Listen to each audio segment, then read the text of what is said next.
Hey guys, good morning, नमस्कार, सुप्रभात। कैसे हैं आप सब लोग। तो जैसा आप लोगों को मैंने प्रॉमिस किया था कि मई 23 के लिए हम ऑडिट को बहुत जबरदस्त तरीके से तैयार करने वाले हैं। बच्चे लोगों को पिछले काफी दिनों से कई सारे स्टूडेंट से जब मेरी बात हो रही है तो एक ही प्रॉब्लम हम सबके सामने है कि आंसर्स को लिखना कैसे है, फ्रेमिंग कैसे करना है, वो नहीं समझ में आ रहा है। एग्जाम में कई बार होता है कि चीजें तो हमने पढ़ ली, लेकिन आंसर्स को कैसे ड्राफ्ट करना वो समझ में नहीं आ रहा, और उसकी वजह से हमारे मार्क्स भी जो है वो प्रॉपर तरीके से नहीं आ रहे। तो मेरा जहां तक मानना है बच्चे लोगों, थोड़ा सा अगर हम लोग केयरफुली तैयारी करें तो बढ़िया तैयारी, हम अभी भी हमारे पास में समय है और हम बढ़िया तरीके से इसको तैयार कर सकते हैं। और इसका एक ही तरीका हमारे पास में रहेगा, स्टडी मैट। अब कई सारे लोगों के दिमाग में ये भी होगा कि सर अब एकदम से स्टडी मैट तो इतना लंबा चौड़ा है, अगर हम पूरा स्टडी मैट करने बैठेंगे तो हमारे पास इतना टाइम नहीं है। बिल्कुल सही कह रहे हो, टाइम नहीं है हमारे पास में ज्यादा। तो मैं पूरा स्टडी मैट आपको करने को कह भी नहीं रहा हूं। मैं अपने साथ में यहां पर आप लोगों को पूरा जो है चैप्टर रिवाइज कराने वाला हूं। और पूरे चैप्टर का मतलब हो गया कि हम ऐसा कोई एक एक वर्ड, एक एक लाइन जाकर के स्टडी मैट के नहीं पढ़ने वाले, लेकिन उसको बढ़िया तरीके से गो थ्रू कर लेंगे। और जो भी इसमें इंपॉर्टेंट चीजें अपनी हैं जो एक रिवीजन के अंदर अपने को इंक्लूड करनी चाहिए, उन सब पर बेसिकली हम लोग यहां पे बात कर लेंगे। ये एग्जैक्टली इन सारे वीडियोस का पर्पस होगा, बराबर। तो मैं ऐसा मानता हूं कि अगर आप मेरे साथ साथ इसको तैयार कर लेते, हाँ बिल्कुल स्टडी मैट साथ में लेकर के बैठे हो, जैसे जैसे मैं पढ़ाता जा रहा हूं चीजों को अगर आप साथ साथ में करते गए, हाँ तो बहुत जबरदस्त तरीके से आपका स्टडी मैट एक बार पूरा गो थ्रू हो जाएगा। उसके बाद मुझे लगता है कि आंसर्स लिखने में या प्रेजेंटेशन के अंदर आप लोगों को ज्यादा दिक्कत नहीं आने वाली है। चलिए तो फटाफट से बात शुरू करते हैं। थोड़ी सी ये बात आपके साथ करनी थी इसलिए मैंने आज कर ली। आगे आप लोग जानते हैं जनरली मैं सीधा ही वीडियो को स्टार्ट करता हूं, तो चलिए वीडियो सीधा स्टार्ट करते हैं बच्चे लोगों को। तो पहला चैप्टर हमारा जो फर्स्ट चैप्टर है, देखिए प्लान कुछ ऐसा किया है, थोड़ा सा प्लान शेयर करता हूं कि हम लोग जो अपनी स्टडी के अंदर चीजों को तैयार करेंगे, हम लोग पहले उठाएंगे बच्चे लोगों जो स्टार्टिंग आपका वेटेज है उसके हिसाब से पहले 4 चैप्टर जो है, यानी फर्स्ट, सेकंड, 7th और 8th, है ना। तो सबसे पहला यूनिट जो अपन लोग तैयार करने की सोचेंगे कि भी चैप्टर नंबर फर्स्ट कर लें, सेकंड कर लें, फिर चैप्टर नंबर 7 हमारा सैंपलिंग और एनालिटिकल प्रोसीजर वाला जो है, इन 4 चैप्टर को पहले तैयार करें तो हमारा एक अच्छा पोर्शन जो है लगभग लगभग 20 मार्क्स के आसपास का 15 से 20 नंबर जो है वो यहां पे हमारे एक बार सिक्योर हो जाए। तो इस तरीके से इस सीक्वेंस में हम लोग चलने वाले हैं, ठीक है, बराबर। तो पहले चैप्टर में जो चीजें अपने को इंपॉर्टेंट है बच्चे लोगों, बेसिक आप लोग सब जानते हैं। ऑडिट का डेफिनेशन हमारे लिए हमेशा से इंपॉर्टेंट है और वो आपको जरूर पढ़ करके जाना चाहिए कि ऑडिट क्या है। भाई इंडिपेंडेंट एग्जामिनेशन है। अब ये डेफिनेशन मुझे लगता है कि हर बच्चे को, हर स्टूडेंट को याद होती है, नहीं है तो ये डेफिनेशन जरूर तैयार करिए कि ऑडिट क्या है। इंडिपेंडेंट एग्जामिनेशन, किसका, फाइनेंशियल इंफॉर्मेशन का, किसकी फाइनेंशियल इंफॉर्मेशन, बट ऑब्वियस है किसी एंटिटी की। अब ये एंटिटी कैसा हो सकता है, वो प्रॉफिट ओरिएंटेड हो भी सकता है और नहीं भी हो सकता है, मतलब सेक्शन 8 टाइप की कंपनी, नॉट फॉर प्रॉफिट भी हो सकता है। कोई फर्क नहीं पड़ता इररिस्पेक्टिव ऑफ उसकी साइज क्या है, चाहे वो स्मॉल है, चाहे मीडियम है, चाहे लार्ज लेवल का ऑर्गेनाइजेशन है, चाहे जैसा भी उसका लीगल फॉर्म हो, चाहे पार्टनरशिप हो, चाहे कंपनी हो, चाहे सोल प्रोप्राइटरशिप हो, कुछ भी हो, है ना। और ये एग्जामिनेशन किया जाता है क्योंकि उस पर ऑडिटर को देनी होती है अपनी ओपिनियन। तो बहुत सिंपल सी डेफिनेशन है और जो बातें मैंने बोली वो यही सब एनालिसिस के अंदर ये सारी बातें इन्होंने यहां पे लिखी है। ये डेफिनेशन आप लोगों को यहां से, तो पहला इंपॉर्टेंट पॉइंट बच्चे लोगों, आप लोगों को ये डेफिनेशन जो है वो जरूर ढंग से तैयार करके जानी चाहिए, ठीक है। चलिए आप लोगों के लिए एक और काम कर देता हूं मैं इसमें जो भी एग्जांपल्स हैं उनको भी साथ में कवर कर लेता हूं ताकि आप लोग उससे भी चीजों को समझ जाए। तो एक तो यहां से मैंने कहा ना कि एक एक वर्ड, एक एक पॉइंट हम लोग नहीं करने वाले, लेकिन उतना हम कर लेंगे कि फर्स्ट चैप्टर में आप लोग बहुत कंफर्टेबल हो जाओगे। तो एक तो ऑडिट का डेफिनेशन बिल्कुल पढ़ के जाएंगे। एग्जाम्पल कहता है, while auditing the books of accounts of talented and efficient limited for the financial year 2021, The auditor of the above mentioned company observed that repair और maintenance expenses जो है 1,30,000 का और power और fuel expenses जो है 2,92,000 का, वो बुक्स के अंदर not recorded है। However, they were appearing in the financial statement, P&L में तो लिखा है, लेकिन बुक्स ऑफ अकाउंट्स के अंदर उनका एंट्री नहीं दिख रहा है, जो प्राइमरी हमारी बुक्स होती है। After such observation, auditor of company came to the conclusion that financial statement are not presenting true and fair view. क्योंकि आपने 2 आइटम ऐसे हैं जो आपकी प्राइमरी बुक्स के अंदर है ही नहीं, तो उससे हमको ये पता लगता है कि हाँ भाई यहां पे फाइनेंशियल स्टेटमेंट जो है वो not giving true and fair view. तो ये एक छोटा सा एग्जांपल आपको ऑडिट के बारे में समझाने के लिए इन्होंने लिखा कि भाई ऑडिट का मेन पर्पज ही है कि एक्सप्रेस करना है अपना ओपिनियन, ठीक है। दूसरा इंपॉर्टेंट पॉइंट बच्चों जो आप पढ़ के जाएंगे वो रहेगा ऑब्जेक्टिव्स ऑफ ऑडिट, जो हमेशा याद होना चाहिए, है ना। ऐसे 200, अच्छा ये चैप्टर आपके 3 एसेस कवर करेगा, हम भी 3 ही एसेस पे बात करेंगे यहाँ पे। ऐसे 200 भी बात करेगा, 210 भी करेंगे और 220 भी करने वाले हैं, ठीक है। तो एज पर ऐसे 200 आपको हमेशा overall objective of the independent auditor, इसमें आपको करना क्या है, 2 ऑब्जेक्ट्स आप लोगों को हमेशा याद रखने हैं, है ना। तो ऑडिट का डेफिनेशन हर वक्त याद होना चाहिए, हर हाल में। 2 हमारे जो ऑब्जेक्टिव्स यहां दे रखे हैं अकॉर्डिंग ऐसे 200, ये भी हमको हमेशा याद होने चाहिए और बहुत सिंपल है। To obtain reasonable assurance about whether the financial statement as a whole are free from material misstatement whether due to fraud और एरर, बराबर। तो बहुत सिंपल हो गया। अच्छा, अगर किसी को पूरा पैराग्राफ याद नहीं हो रहा है तो कोई टेंशन नहीं है भाई, इतना तो याद कर ही सकते हो ना। टू ऑब्टेन, याद करिए मेरे साथ में, to obtain reasonable assurance whether the financial statement as a whole are free from material misstatement, बराबर, वेदर ड्यू टू फ्रॉड और एरर। अच्छा, इन सारे वर्ड्स की ध्यान रखिएगा, ये जो वीडियो इस वक्त में चल रही है रिवीजन वीडियोस है, तो मैं ये प्रेजम्पशन लेकर के चल रहा हूं कि भैया रीजनेबल एश्योरेंस क्या होता है, आप लोगों को मीनिंग पता है ना। फाइनेंशियल स्टेटमेंट क्या होता है, कंपनी लॉ में भी पढ़ के आते हो, आपको मीनिंग पता है। इवन मटेरियल मिसस्टेटमेंट जो है उनके भी मीनिंग आपको पता है। फिर क्लास में हम लोग जो अपने बेसिक लेक्चर्स पढ़ाते हैं उनमें ये सारे वर्ड अपन बता देते हैं। यार कोई भी मटेरियल मिसस्टेटमेंट यानी कि कुछ रॉन्ग एंट्री आपने कर दिया, कुछ गलत एंट्री हो गया, जैसे अभी अपन ने ऊपर पढ़ा था 2 आइटम्स वहां से गायब थे, तो this is called material misstatement, यानी मिसस्टेटमेंट जो इंपॉर्टेंट हो। ये फ्रॉड से भी हो सकता है, एरर से भी हो सकता है, मेनली चैप्टर 5 में अपन पढ़ेंगे, मतलब जानबूझ के भी हो सकता है और हो सकता है कि गलती हो गई हो। तो पहला ऑब्जेक्ट बहुत simple, to obtain reasonable assurance that, या reasonable assurance about whether the financial statement as a whole are free from material misstatement whether due to fraud और एरर, बराबर। और thereby enabling the auditor to express an opinion on whether the financial statement prepared or material aspect in accordance with an applicable FRF की भी जो भी चीजें उसके अंदर है वो एप्लीकेबल फाइनेंशियल रिपोर्टिंग फ्रेमवर्क के हिसाब से हुई है। आप पूरा लिखे तो भी बहुत अच्छी बात है, बढ़िया ही है।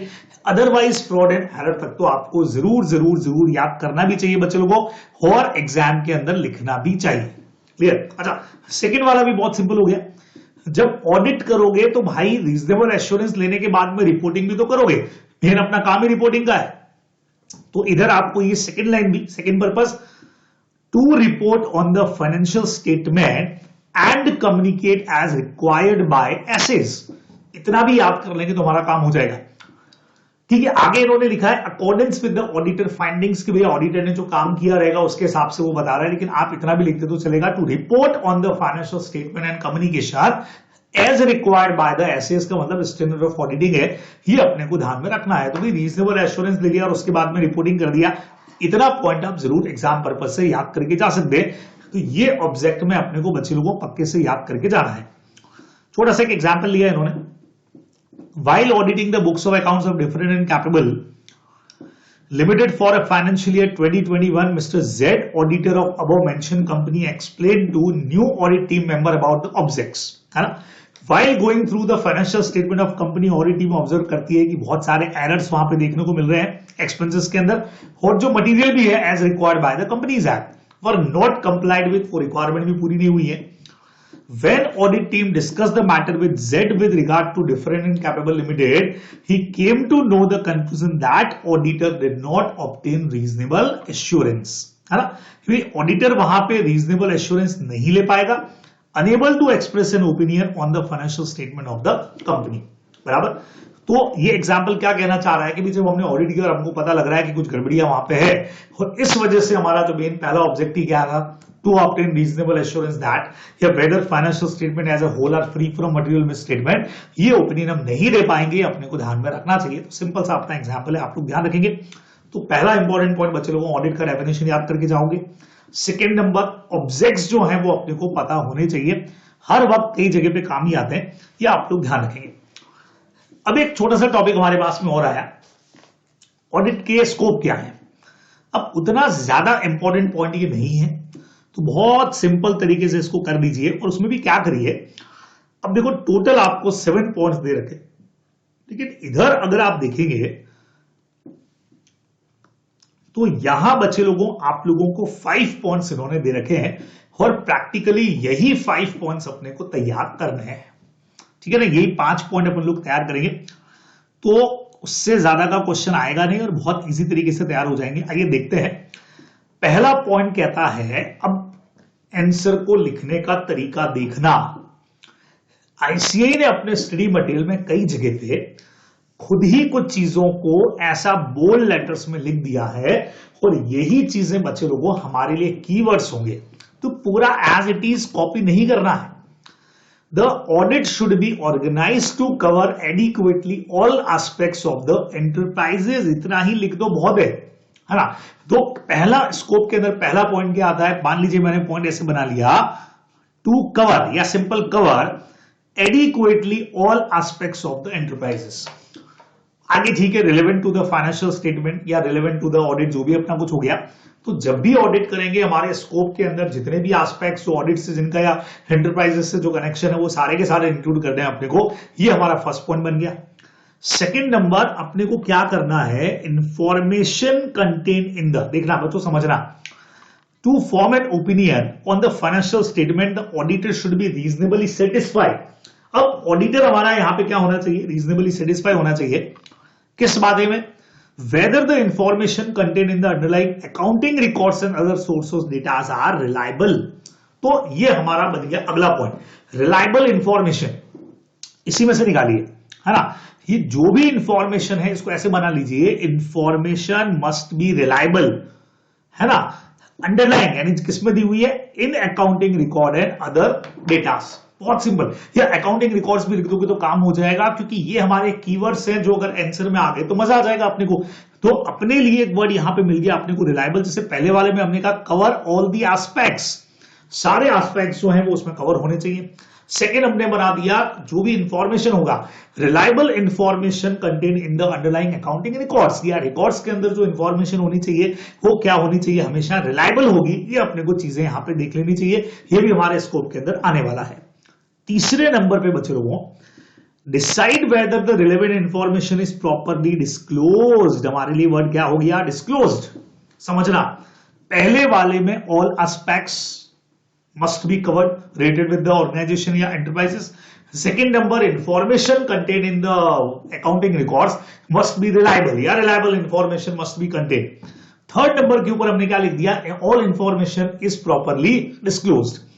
जो भी इंफॉर्मेशन है वो प्रॉपर तरीके से फाइनेंशियल स्टेटमेंट में डिस्क्लोज कर रखिए। इतना ही पॉइंट, ये आगे का जो देख रहे हो ना, सब्जेक्ट टू स्टैट्यूटरी रिक्वायरमेंट, या यहां पे देख रहे हो सफिशिएंट ऑन द बेसिस, इनको किसी को भी लिखने की जरूरत नहीं है। आपको मैं तरीका बताता जा रहा हूं बच्चे लोगों, जो बोल्ड लेटर में आपको दिख रहा है उनको तैयार कर लो, हमारा काम बहुत जबरदस्त तरीके से यहां पे हो जाएगा। अब आप जो अगला पॉइंट देख रहे हैं, फोर्थ एंड फिफ्थ, अब इसको नहीं भी करेंगे तो चलेगा। फोर्थ पॉइंट में इन्होंने वो जो रिलायबल वाला वर्ड था उसी का एक्सप्लेनेशन यहां पे दे रखा है बच्चों। ये जो रिलायबल अपन ने पढ़ा था ना उसका डिटेल यहां दे रखा है, और अभी जो अपन ने डिस्क्लोज वाला पॉइंट पढ़ा थर्ड वाला, उसका डिटेल आपको यहां दे रखा है, जो यहां नीचे स्कोप के अंदर दे नहीं रखा है। तो मैं इन दोनों पॉइंट को गायब भी कर सकता हूं, गायब कर दिया मैंने, मैं अगले दो पॉइंट पे पहुंच गया। अब अगले पॉइंट में क्या लिखा है, ये पूरी लाइन ही हमारे लिए पॉइंट है, auditor is not expected to perform duty which fall outside his scope. खत्म काम। एग्जाम्पल लिखना चाहे तो लिख दे कि भैया टेक्निकल एक्सपर्ट की तरह से काम करने को बाउंड नहीं है, उसका काम ऑडिट करना है तो ऑडिट ही करेगा। अब आप सोचो मशीन का एक्चुअल डेप्रिसिएशन कितना है और वो जाकर के टेक्निकल काम कर ले, वो काम नहीं कर सकता है। तो auditor is not expect to perform duties fall outside the scope, कि भाई स्कोप के बाहर जाके काम करे। तो आउटसाइड द स्कोप हमारे लिए कीवर्ड हो गया, और यहीं से हमारा पूरा सेंटेंस जो है वो बन जाएगा।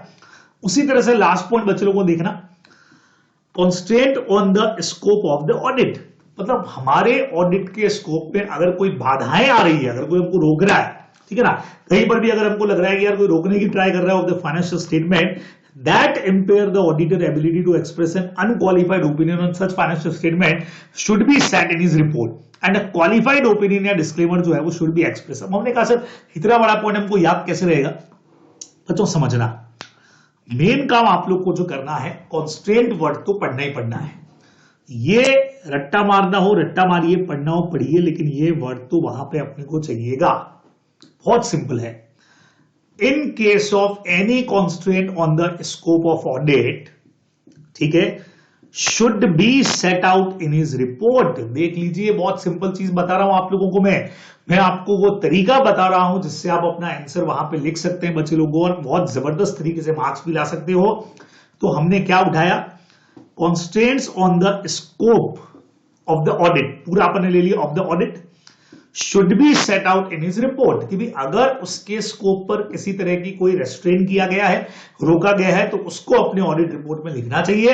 And qualified opinion must be given, या qualified opinion should be express. अब क्वालिफाइड डिस्क्लेमर अगर आपको याद है तो ठीक है, नहीं तो simple qualified opinion should be express, इतना वर्ड तो आप बहुत आराम से लिख सकते हैं। तो बहुत इजीली बच्चे लोगों, 4 से 5 नंबर से ऊपर का क्वेश्चन आएगा नहीं, ये हम भी जानते हैं। 5 पॉइंट्स आप लोगों के बढ़िया तरीके से स्कोप के तैयार हो जाएंगे, ये अपने को ध्यान में रखना चाहिए। ठीक है, तो 5 पॉइंट याद कर लोगे। अब इसका अगर कोई कीवर्ड बनाना चाहो, जैसे हम लोग क्या करते हैं, जोधपुर में यहाँ पे है एक बहुत फेमस रोड है बच्चे लोगों, जिसका नाम है सी रोड। यहाँ पे जैसे ए रोड है, बी रोड है, सी रोड है, ऐसा एक सी रोड भी है। तो हमने सी से हमारे ये सारे के सारे पॉइंट बना लिए, सी रोड से 5 पॉइंट बनाए। देखो 5 पॉइंट हो रहा है। सी से मतलब हमारा जो लास्ट वाला पॉइंट था बच्चों, कॉन्स्टेंट्स वाला, वो सी से बन गया। आर से हमारा सेकेंड पॉइंट बन गया बच्चों, रिलायबल इंफॉर्मेशन वाला, बराबर। ओ से आउटसाइड द स्कोप के लिए आप उसको बाउंड नहीं कर सकते। ए से ऑल एस्पेक्ट्स अपने को इसके अंदर इंक्लूड करने चाहिए। और डी से हमारा जो डिस्क्लोजर वाला पॉइंट था वो बन गया। तो अगर मैं याद करके चला गया कि हमारा स्कोप क्या है, सर हमारे ऑडिट का स्कोप जो है वो सी रोड के ऊपर है, बस जितना सी रोड है उतना हमारा ऑडिट का स्कोप है, ये हम लोगों ने याद कर लिया। तो एक कीवर्ड, एक मेमोरी टेक्निक टाइप हमारे पास में आ गई यार, सी रोड जितना स्कोप है। तो सी से हमने क्या पढ़ा, हालांकि पॉइंट लास्ट है तो उसको लिखना लास्ट के अंदर, कि कहीं पर भी अगर कॉन्स्टेंट्स है on the scope of the audit, तो ऑडिटर क्या करेगा, should be disclose in the audit report. And modified opinion या क्वालिफाइड ओपिनियन यहाँ पे जो है वो मस्ट बी गिवन, ये अपने को ध्यान में रखना है। सिंपल। आर से हमारा मतलब क्या हो गया, जो भी information provided in the books of accounts वगैरह जो है वो मस्ट बी रिलायबल। तो जो चीजें चाहिए, इंफॉर्मेशन आ गया, अकाउंटिंग रिकॉर्ड वर्ड आ गया, रिलायबल वर्ड आ गया, हमारा काम हो जाएगा। ओ से auditor is not oblige to do work outside of his scope of authority, उसके लिए वो ऑब्लाइज है ही नहीं, वो वाला बना दिया। ए से हमने all aspects related with the enterprises must be covered in the audit, ये अपने को इंक्लूड करना है। और डी नंबर के ऊपर all the relevant information is properly disclosed in the financial statement, ये आप लोगों को लिख देना चाहिए। बाकी 4th 5th पॉइंट को मैंने वैसे ही उड़ा दिया, ये आप लोग ध्यान में रखने वाले हैं, बराबर। तो मेरे हिसाब से तो चीजें आप लोग कर सकते हैं। जो जो चीजें इन्होंने यहां पे दे रखी है, मेरा स्टडी मैट से करवाने का पर्पज ही यही है बच्चे लोगों, क्योंकि अकेले पढ़ने बैठोगे तो कई बार स्टडी मैट में दिक्कत होती है। तो आप बिल्कुल फटाफट से मेरे साथ में स्टडी मैट को तैयार करिए, ताकि हमारी तैयारी जो है वो बहुत स्ट्रॉन्ग लेवल पर चली जाए। चलिए नेक्स्ट पे लेके आता हूं बच्चे लोगों। ऐसे एक पॉइंट आपका एस्पेक्ट्स का दे रखा है सर, इसमें क्या है, अब ये कुछ थ्योरेटिकल पार्ट है बच्चे लोगों, और इसके भी इन्होंने कई सारे पॉइंट दे रखे हैं। वैसे तो आप लोगों को आप देख सकते हो टोटल इन्होंने इसके 7 पॉइंट्स अपने को बना करके दिए, 7 नहीं टोटल 11 पॉइंट्स दिए, लेकिन अपने को वही पढ़ने हैं जो यहां दे रखे हैं 1 2 3 4 5 6 और 7। ये जो पॉइंट सर्कल में उतने हमने तैयार कर लिए तो हमारा काम हो जाएगा। पहला पॉइंट इन्होंने बोला है examination of the system of accounting and internal control. हमारा पहला पॉइंट इधर से बन जाएगा यार, जो भी ऑडिटर रहेगा उसको क्या करना रहेगा बच्चे लोगों, उसको एग्जामिन करना चाहिए अकाउंटिंग और इंटरनल कंट्रोल सिस्टम को। बहुत सिंपल सी बात होगी, ठीक है। सेकंड नंबर पे क्या है, वेरिफिकेशन ऑफ द, अब बच्चों देखना पहले पॉइंट में हमारा जो पॉइंट बनता है वो तो बनता है एग्जामिनेशन का, कि यार क्या करेंगे, एग्जामिन करेगा। और आप सब जितना ऑडिट पढ़ चुके हो, फिर फर्स्टली ऑडिटर को करना ही क्या चाहिए, auditor have to examine the, firstly examine the accounting system and internal control of the entity. अब दूसरे नंबर पे लिखा है बच्चों वेरिफिकेशन करना चाहिए, समझना 3 चीजों का वेरिफिकेशन उसको करना है। टाल, टाल टाल टीएल टाल, टी का मतलब हो गया जो भी ट्रांजैक्शंस पीएनएल में दिख रहे हैं उनका वेरिफिकेशन करना चाहिए विद द रिकॉर्ड्स, बराबर है कि नहीं। ए के अंदर जो भी एसेट्स है उनका वेरिफिकेशन करना चाहिए, और आप करने का तरीका जानते हैं, टाइटल डीड्स वगैरह देख लेगा। और जो भी लाइबिलिटीज है उनका भी वेरिफिकेशन कर लेना चाहिए कि वो सच में है कि नहीं है। तो ये देखिए, सबसे पहला वैलिडिटी ऑफ ट्रांजैक्शन हमने कर लिया, सॉरी वेरिफिकेशन हमने कर लिया एसेट का, और कैसे किया, थ्रू टाइटल्स, है ना। और ये हो गया वेरिफिकेशन ऑफ लाइबिलिटीज। अगर आप इसका थ्योरी भी पढ़ोगे बच्चों तो कोई बड़ी थ्योरी नहीं है, examination of the system of accounting and internal control, बराबर ये असर्टेन वगैरह सब छोड़ दो, सिंपल एग्जामिनेशन, जितना हेडिंग है उतना ही पॉइंट लिख करके आना है, ठीक है। सीधा वेरिफिकेशन वाले पॉइंट पे आता हूं। देखो वेरिफिकेशन करना है यहां पे ट्रांजेक्शंस का, और उसको कैसे करना है, वेरिफिकेशन ऑफ द ऑथेंटिसिटी भी मत लिखो, वेरिफिकेशन ऑफ द ट्रांजेक्शन, ठीक है। अब ये ट्रांजेक्शन कहां दे रखे हैं, entered into the books of accounts with the relevant supporting document. ठीक है, आपका सीधा से पॉइंट बना दिया मैंने। क्या लिखोगे एग्जाम के अंदर, verification of transaction in the books of accounts with the relevant supporting document, इतना तो लिख दोगे बहुत आराम से। तो जो हमको वर्ड चाहिए कीवर्ड वो भी वहां पे आ गया और आंसर भी हमने प्रॉपर तरीके से लिख दिया। तीसरा वेरिफिकेशन था हमारा एसेट का, और एसेट का वेरिफिकेशन करने के लिए मेनली क्या देखते हैं भाई, टाइटल हम देख लेते हैं, एग्जिस्टेंस फिजिकल देख लेते हैं, तो ये आपने को देख लेना चाहिए, वेरिफिकेशन हो गया। सेम वैसे ही बच्चे लोगों वेरिफिकेशन ऑफ लायबिलिटीज का हमारा पॉइंट आ गया जो बैलेंस शीट में दे रखी है, तो बहुत इजी तरीके से आप वेरिफिकेशन वाला पॉइंट भी यहां पे लिख सकते हो, ये आपको ध्यान में रखना चाहिए। अब इसके एग्जाम्पल के ऊपर अगर बात करूं, while conducting the audit of Extremely Careful Limited for the financial year 2021, the engagement partner of WI and Associates auditor of company explained to the audit team member about the importance of verifying the existence and proper working system of internal control, जो अपना chapter number 4 भी है।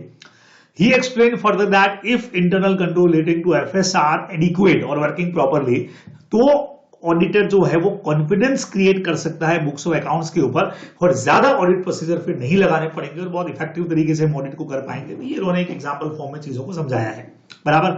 तो यहां आते हैं वापस बच्चों से अपन बात कर रहे थे, हाँ अपना टॉपिक अभी खत्म नहीं हुआ है। तो हमने पहला पॉइंट एग्जामिनेशन का ले लिया, वेरिफिकेशन के बच्चों हमने 3 पॉइंट बना लिए। नाउ ऑडिटर को क्या करना चाहिए, कंपैरिजन करना चाहिए financial statement with the underlying record. वही वाली बात जो अपने फर्स्ट एग्जांपल में पढ़ी कि अगर बुक्स ऑफ अकाउंट्स के अंदर प्रिंटिंग का खर्चा है तो वो पीएनएल के अंदर है कि नहीं है, या ट्रेडिंग के अंदर अगर कोई वेजेस या सैलरी पीएनएल में दिख रही है तो वो प्राइमरी बुक्स के अंदर है कि नहीं, वो कंपेयर करके देख लेना चाहिए, जो वहां है वो यहां है कि नहीं। एज इट इज ये पॉइंट आप लोगों को लिख देना चाहिए।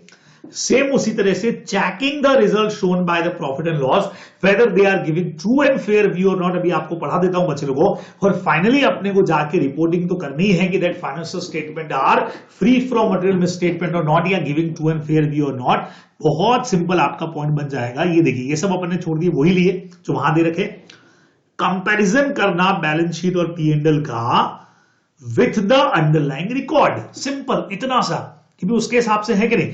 तो आप तो इतना लिख दीजिए, comparison of the balance sheet and P and L with the records, ये अंडरलाइंग रिकॉर्ड्स, खत्म। ठीक है, वेरिफिकेशन अपन पहले ही बात कर चुके थे। यहां से फिर देखिए checking the result shown by P and L, क्या देखना, whether the result shown are true and fair view. तो checking the result shown by the profit and loss they are giving true and fair view और not, खत्म। और finally जाकर के reporting करनी है अपने को अप्रोप्रिएट पर्सन को कि weather the financial statement giving true and fair view और नॉट, फिर से वही बात आ जाएगी बच्चे लोगों को। तो ये अपने को ढंग से लिख देना चाहिए। तो सारे पॉइंट्स पढ़ने का जरूरत नहीं है, टोटली बच्चों 7 पॉइंट्स आप यहां से पढ़ करके चले जाएंगे तो हमारा काम जो है वो बहुत जबरदस्त तरीके से हो जाएगा। ये आप लोगों को ध्यान में रखना चाहिए। ठीक है, एक स्टूडेंट ने मुझे इसके लिए कुछ एक बना के भी भेजा था, आई थिंक उसने बना के भेजा था, सर इसको विकार से याद कर दो, विकार। तो मैंने कहा भाई विकार से सारे पॉइंट कैसे निकलेंगे, उसने कहा सर वेरिफिकेशन से तो हमारे 3 पॉइंट वेरिफिकेशन और टाल बन जाएगा। ठीक है, सी से उसने बोला सर कंपैरिजन भी इसके अंदर आ जाएगा हमारा और चेकिंग वाला पॉइंट भी आ जाएगा, सी से कंपैरिजन भी आ गया और चेक वाला पॉइंट भी आ जाएगा।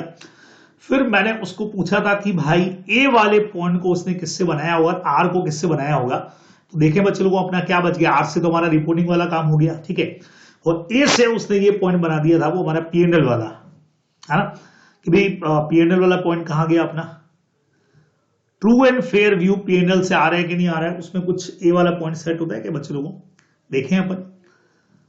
नहीं, वो तो सी से अपना कंपैरिजन तो हो गया था, तो कौन सा पॉइंट बच गया फटाफट से चेक कर लेते हैं। कोई पॉइंट ऐसा है कि बच गया, रिपोर्टिंग वाला पॉइंट तो वहां से अपना हो ही गया।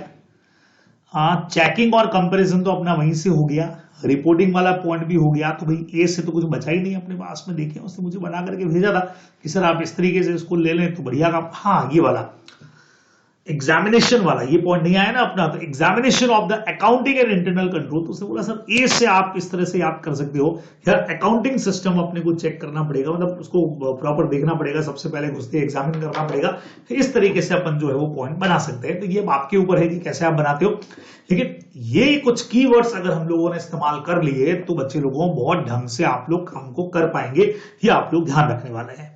ठीक है, तो एग्जाम के हिसाब से उतने इंपॉर्टेंट मैं इनको नहीं मान रहा हूं, लेकिन बस ये आपको मैंने इसलिए बताया चीजें कि भाई ये वर्ड्स अगर हमने यूज कर लिए तो भाई हमारा काम जो है वो बहुत ढंग से हो जाएगा। चलिए टाइप्स ऑफ ऑडिट पे आते हैं बच्चे लोगों, मेरे हिसाब से ये आप खुद पढ़ सकते हैं, इसमें मेरे पढ़ाने लायक ज्यादा कुछ है नहीं। हाँ, सबसे पहले हमारा कंपलसरी ऑडिट है जो लॉ के हिसाब से जरूरी होता है, वॉलंटरी होता है जिसमें मेनली पार्टनरशिप फर्म एचयूएफ वगैरह हैं, वो चाहे तो ऑडिट करवाएं चाहे तो नहीं करवाएं, उनकी चॉइस के ऊपर डिपेंड करेगा। तो इसमें कुछ ज्यादा मेरे पढ़ाने लायक चीजें हैं नहीं, बहुत आराम से आप लोग कर सकते हैं।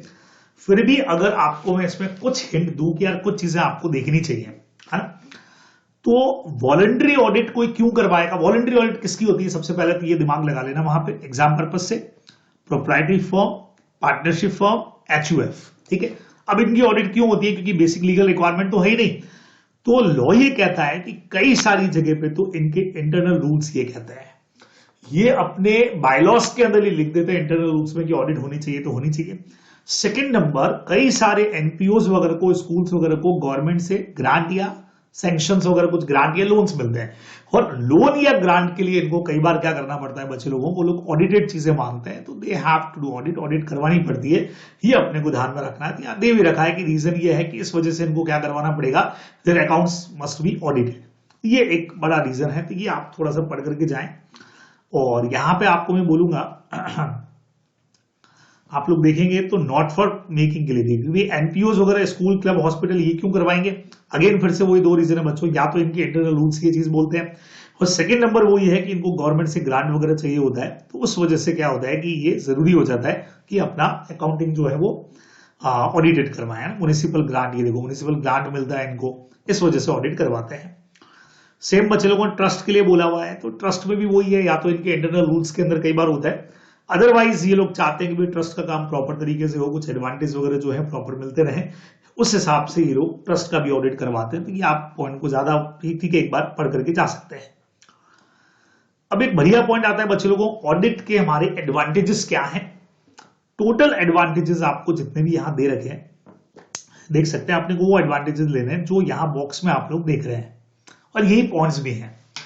पहला ऑडिट का बेनिफिट क्या है, safeguard the interest of the person not associated with the management, like creditors हो गया, स्टेक होल्डर हो गया, उनका इंटरेस्ट हमारा सेफ होता है, simple point.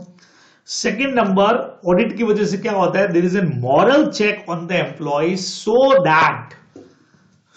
That there is a reduction in fraud कम हो जाएंगे भाई।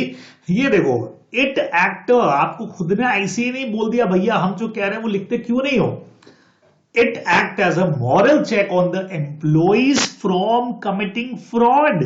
डिफाल्केशन एम्बल्समेंट नहीं याद रहे तो चैप्टर नंबर 5 में इसका कॉमन मतलब क्या होता है बच्चे लोगों, फ्रॉड से होता है, तो लिखो ना फ्रॉड। तो सबसे पहला पॉइंट क्या कि यार सेफगार्ड मिल जाएगा हमको, ठीक है, एक सेफगार्ड मिलता है कि persons who are interested in the management, interested in the organization, तो उनको एक सेफगार्ड मिलता है, they are not directly connected with the management, like financial institution हो गया, बैंक हो गया, शेयर होल्डर हो गया, पार्टनर हो गया, बहुत सारी लिस्ट अपने पास में है, ठीक है। There is a moral check on the employees from committing fraud, fraud word नहीं करें उसके लिए मॉरल चेक रहेगा, ठीक है। फिर तीसरा नंबर पॉइंट भी बहुत सिंपल है, it is helpful in settling liabilities of taxes, तो वहां पे ऑडिटेड फाइनेंशियल स्टेटमेंट अपनी हेल्प कर देते हैं। If there is any dispute with third person, audited books of accounts must be required, है ना। एक आध एग्जांपल लिख लो आप डिस्प्यूट का, यार वेजेस का हो गया, कोई बोनस का हो गया, और कुछ हो गया तो काम में आता है, ठीक है। फॉर एग्जांपल, अच्छा एक और दिया, waste in help in for detecting wastage and losses, audit must be required, आपको बता देगा यहां ये कमी है, यहां ये वेस्टेज है, तो इजी हो जाएगा। और फाइनली कई बार we need some licence from the government and government need audited financial statement, certified statement, तो अपने को लाइसेंस वाइसेंस मिलने में भी आसानी रहेगी। यार कितने इजी पॉइंट है भाई, और क्या चाहते हो बच्चे लोगों, जान लोगे क्या आप इनकी, ये देखो, क्योंकि अपने को लाइसेंस वाइसेंस चाहिए होता है, कोई गवर्नमेंट से लोन वोन चाहिए तो उसके लिए अपने को होता है। तो ये बहुत सिंपल तरीका, कितने पॉइंट्स पढ़े बच्चों अपन लोगों ने, कुछ नहीं पढ़ा, 1 2 3 4 5 6 6 पॉइंट ओनली एडवांटेजेस के, जो बहुत आराम से आप याद कर सकते हो, बराबर से याद कर लोगे भाई। ठीक है, तो इधर एक जन ने मुझे बना करके भेजा, सर इसको ऐसे याद कर लो, MSD महेंद्र सिंह धोनी। मैंने बोला यार महेंद्र सिंह धोनी को भैया तो किधर से लेके आ गया है ना, तो क्या पॉइंट लेकर के आया मैं आपके साथ शेयर करता हूं। MSD वो महेंद्र सिंह धोनी को ले आया, तो मैंने कहा सर महेंद्र सिंह धोनी को किधर से लाया। इधर M का मतलब हमारा मॉरल चेक वाला पॉइंट हो जाएगा, S का मतलब सेफ गार्ड हो जाएगा, और D का मतलब हमारा डिस्प्यूट वाला पॉइंट ऐसे याद हो जाएगा कि यार MS धोनी से सबको याद होता है। मैंने कहा फिर हुआ क्या, MS धोनी साहब को क्या हुआ, बहुत सारे लॉसेज हो गए, वेस्टेज हो गया उनका बहुत ज्यादा। तो गवर्नमेंट ने क्या किया कि उनका टैक्स माफ कर दिया गवर्नमेंट ने, तो सर गवर्नमेंट से अपना गवर्नमेंट वाला पॉइंट बच जाएगा। यार गवर्नमेंट भी रिक्वायर्ड करती है लाइसेंस वाइसेंस देने के लिए, और उनका टैक्स माफ कर दिया, तो टैक्स के जो डिस्प्यूट्स होंगे उनकी लाइबिलिटीज को सेटल करने में, तो सर ऐसे याद कर लो सर इसको ही MSD। उसने जो अपना तरीका बताया, भाई बच्चे लोग कई बार अपने तरीके जो है वो शेयर कर लेते हैं। फिर सर हमने इसको इस तरीके से याद किया कि महेंद्र सिंह धोनी जो थे, तो मैंने कहा बेटा महेंद्र सिंह धोनी, सर M से हमारा मॉरल चेक याद हो गया हमको, S से हमारा सेफ गार्ड याद हो गया, और D से हमारा डिस्प्यूट याद हो गया। ठीक है, तो इस तरीके का था। इसको किसी और ने, जैसे मैंने क्लास के अंदर बताया अपनी फेस टू फेस के अंदर, तो एक जगह इसको थोड़ा चेंज किया, सर MSC महेंद्र सिंह धोनी तो याद हो जाएगा। तो महेंद्र सिंह जो थे वो किसी डिस्प्यूट में फंस गए, तो सर डिस्प्यूट वाला पॉइंट अलग से कर दो भैया, अलग से कर दे तू। और डिस्प्यूट में फंसने की वजह से उनको बहुत सारे लॉसेज हो गए तो उनको टैक्स बहुत ज्यादा देना पड़ रहा था, तो गवर्नमेंट ने उनको रिलीफ किया। तो सर ऐसे ऐसे अपने पॉइंट्स जो है वो बहुत इजीली बच जाएंगे।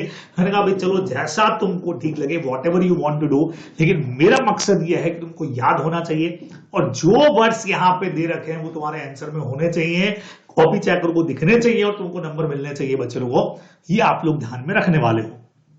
क्लियर एकदम से। तो मेरे